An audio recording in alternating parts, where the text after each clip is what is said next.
que j'adore les motos, sauf que c'est long, c'est chiant, c'est incroyablement long parce qu'il y a des tas de matières. Et dessiner tout ça à la plume, c'est carrément pas simple de passer du chrome à la peinture noire, au cuir. Et en fait, c'est des matières très différentes. Et donc, arriver à les maîtriser, c'est un peu chiant. Et en plus, j'ai du mal à dessiner tout petit. Et c'est vrai que une moto, obligatoirement, si elle rentre dans une case, c'est qu'elle est dessinée petite et que les gens ils sont encore plus petits autour. Et c'est infernal de dessiner des motos. Je me définis pas comme biker, alors oui, évidemment, cheveux longs, tatouages, sauf que les bikers aujourd'hui ont pas trop les cheveux longs. Mais ouais, on va dire ça quand même, et amoureux de Harley Davidson, et ouais, j'en ai depuis longtemps. Mais de toute façon, à 14 ans, mon premier 50, un petit 49.9 à vitesse, là, un truc d'enduro, et que je m'étais payé tout seul en bossant l'été comme un malade, ce petit truc-là, j'ai monté un 6 bar, un dossier, un grand dossier derrière et un grand guidon. Voilà, c'était une moto d'enduro, mais version Easy Rider. Et ça, c'était à 14 ans. Et avec, ouais, je faisais dans les 300 bornes tous les week-ends. Donc oui, déjà jeune, j'ai commencé à rouler. Et puis après, à 16 ans, c'était un 125, mais chopper aussi, tout trafiqué, avec un vieux cadre de Peugeot de la guerre et avec un gros pneu à l'arrière.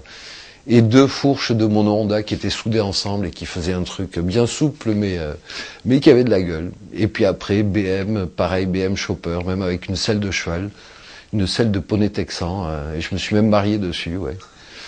Et après Harley, une petite vieille de 43 que j'ai encore, 7,5 latéral, ça parlera aux pros. Mais donc c'est cette vieille moto de la guerre avec des vitesses au réservoir, l'embrayage, le guidon comme ça.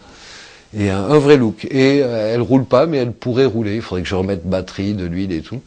Je la garde dans mon garage comme on garderait un vieux tableau.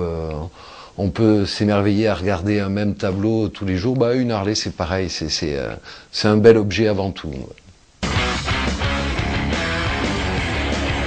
Hello, salut Motomag. Ouais, revenir à Motomag un petit peu comme ça, juste pour la sortie d'un album. C'est un peu revenir aux sources. C'est vrai que j'ai commencé ma carrière avec ce qu'on appelait à l'époque le pavé dans la mare. C'était le nom du magazine qui est devenu Motomag. Voilà. Et à l'époque, ouais, j'avais mon petit côté Jekyll et Hyde. C'est vrai que j'étais déjà Harley. Et à l'époque, je travaillais dans des revues bikers. Il y avait Hog Bike, Biker Forever, Hog Cycle, Hot Cycle, etc.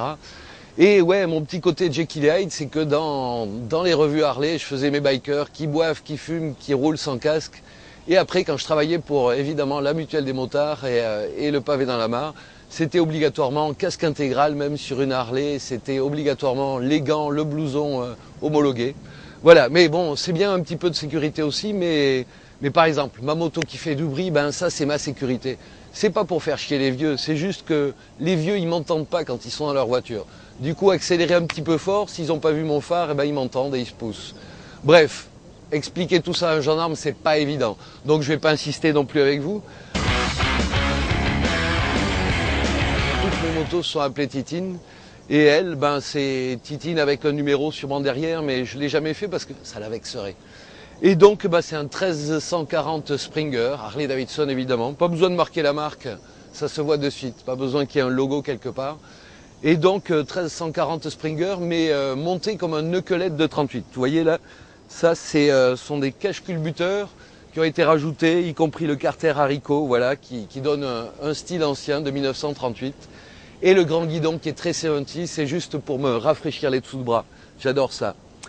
Donc voilà, c'est ma Titine. Et puis, que vous dire de plus là-dessus pas grand-chose. C'est une moto que j'adore. Alors évidemment, le côté noir mat, ça c'est pour passer inaperçu la nuit.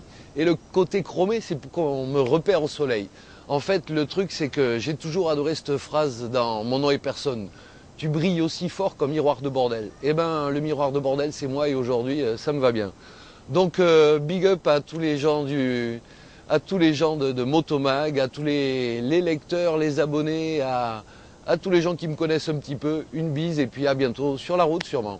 Ciao, ciao.